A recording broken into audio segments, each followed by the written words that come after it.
आज बुद्ध पौर्णिमेनिमित्त यावल वन विभागातील चोपडा आणि रावेर वनक्षेत्रात वन्यजीव गणनेसाठी 43 मचाण तयार करण्यात आले। सदर मचाणावर 5 ते 6 व्यक्ती एका वेळेस बसू शकतील अशी व्यवस्था आहे। बुद्ध पौर्णिमेच्या लख प्रकाशात संपूर्ण रात्र जंगलातील थरार अनुभवण्याची संधी यंदाही वन विभागाच्या माध्यमातून निसर्गप्रेमींना उपलब्ध होणार आहे। यावल वन विभागात प्रत्यक्ष आणि अप्रत्यक्ष वन्य प्राणी गणना केली जाते।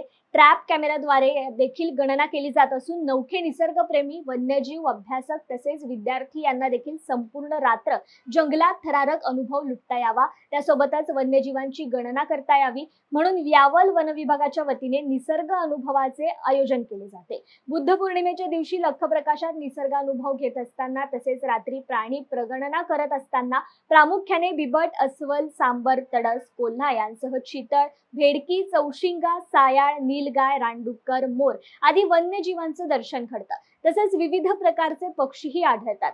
जंगल सफारीच्या दरम्यान वनक्षेत्रात उत्तम निसर्गानुभवही मिळतो। यावल वन विभागात निसर्गप्रेमींना जंगल सफारी मार्गाचा आनंद सुद्धा चांगला घेण्यासाठी नियोजन केलं जातं, अशी माहिती उपवनसंरक्षक जमीर शेख यांनी दिली आहे। नमस्कार, मी जमीर शेख, उपवनसंरक्षक यावल वन विभाग जळगाव। सर्व जळगावकरांना आणि निसर्ग प्रेमींना बुद्ध पौर्णिमा निमित्त आयोजित वाईल्ड लाईफ सेन्सससाठी मी इथं आमंत्रित करू इच्छितो। यावल वन विभागामध्ये जवळपास 1 लाख हेक्टर क्षेत्रामध्ये 7 रेंजेस असून जवळपास 43 मचाण निसर्ग अनुभवासाठी तयार करण्यात आलेले आहेत। त्यामध्ये मात्र 500 रुपये फीस आकारून मचाणवर बसणाऱ्यांसाठी जेवण आणि पाण्याची सुविधा पुरवली जाणार आहे।